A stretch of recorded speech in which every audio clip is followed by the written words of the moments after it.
Welcome to the American Institute of Healthcare Professionals video on counseling tips on improving relationships.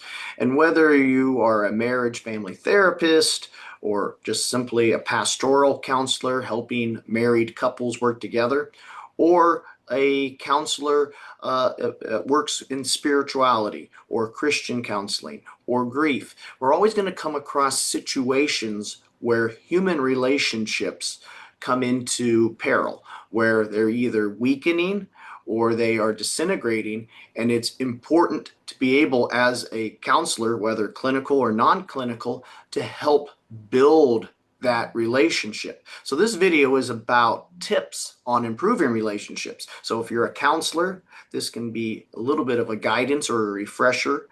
If you are an individual that is experiencing a relationship that's in disarray, this might also give you some ideas to improve with in terms of looking at positive psychology, also looking at spirituality as an empowerment, and also some basic tips that are very critical for a healthy relationship itself.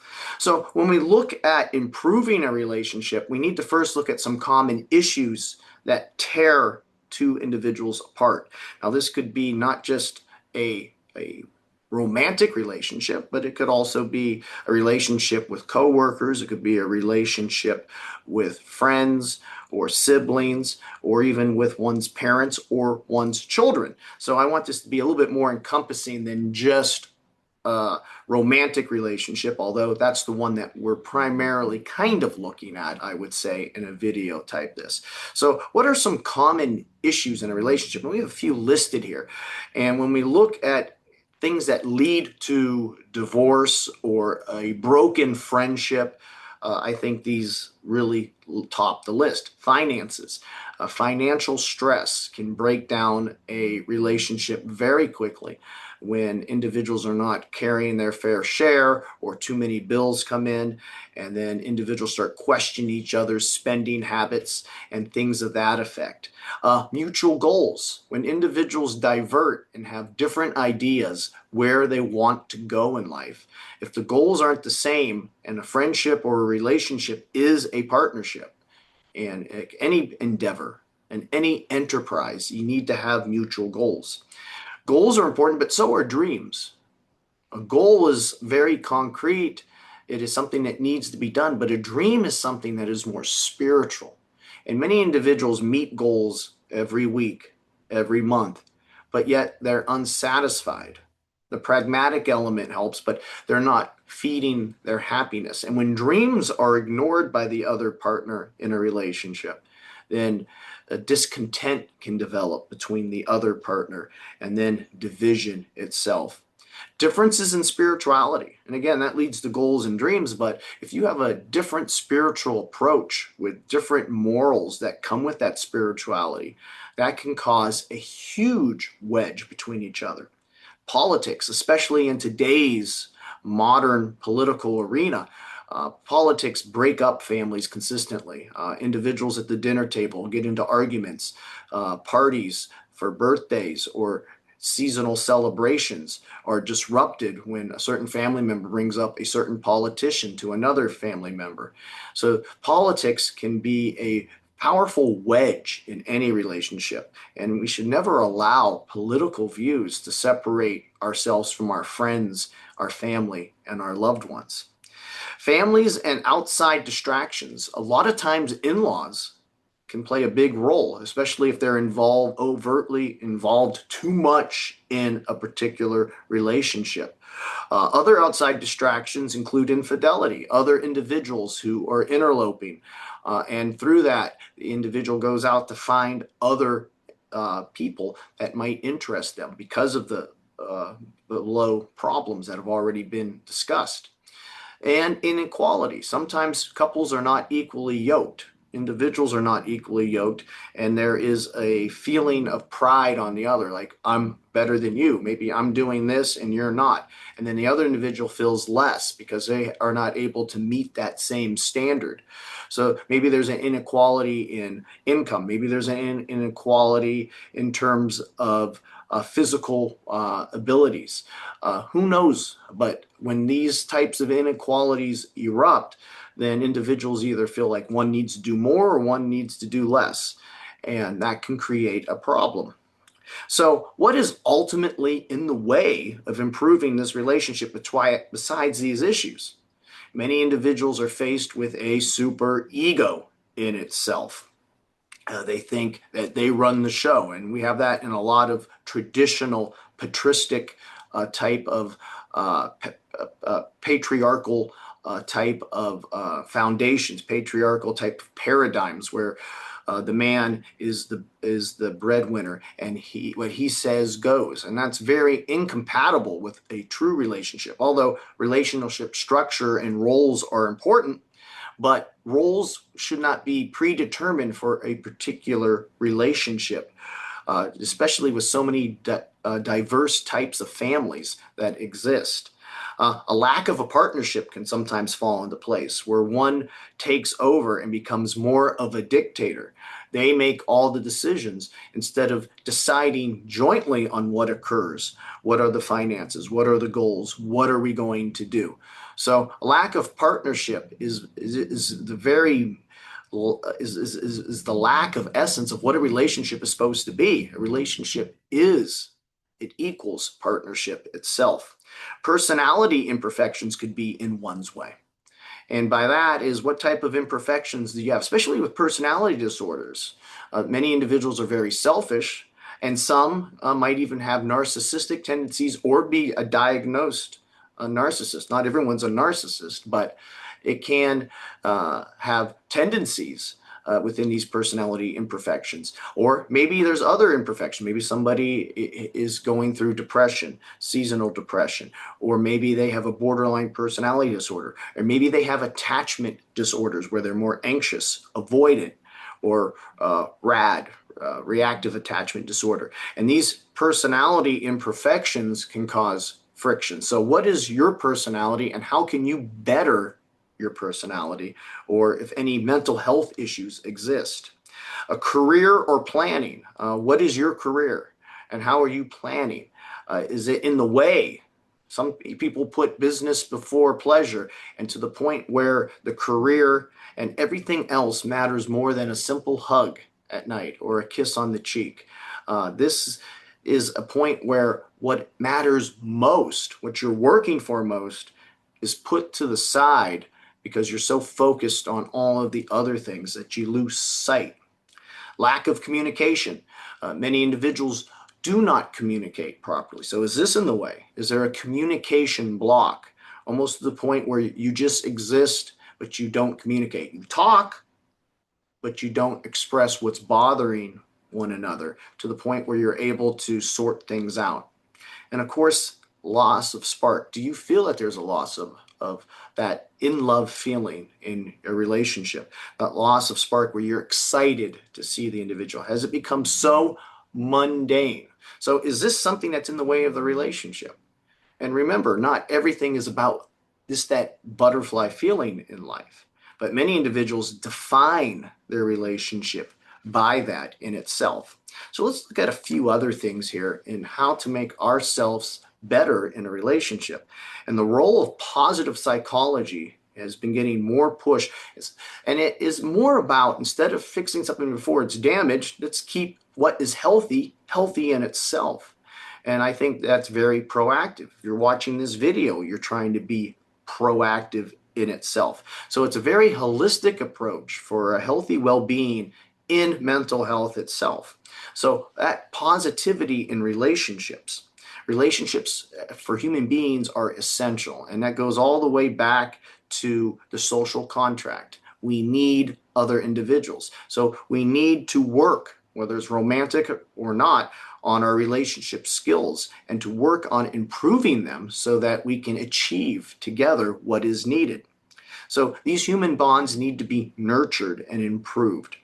Therefore, it's important to know thyself, to work proactively and positively to identify our weaknesses that we pointed out, and to explore ways maybe to strengthen them, to strengthen our weaknesses so that we become stronger, and also what we do good to try to do better to help improve that relationship. So that's takes a little bit of an assessment to see where things are going before they get bad and to be positive. And many of those positive things can be in what we do. A positive approach to spending more time with family, a positive approach to a healthier diet, a healthier exercise regimen, a more positive approach to how we make decisions as a couple, a positive approach to how we spend more wisely, and a positive approach in how we communicate with one another in terms of what are our dreams and aspirations and how we can help each other do so. So it's important then to cultivate positive emotions and spirituality with each other. Positive emotions are essential in sustaining and improving relationships. Positivity plays such a strong role in strengthening bonds. It's not negative. It's filled with love and it looks to help. Now, that doesn't mean it's not honest, but how it's portrayed is positive. So whether it's a couple or partners, teachers or students or employers and employees, positive emotions and reactions are conducive to meaningful reactions and how well they are framed. So employing gratitude, joy, trust, and love are all powerful building blocks to any relationship.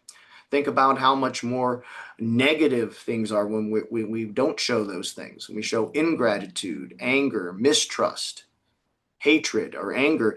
These negative reactions weaken and break down existing relationships over time because words do hurt.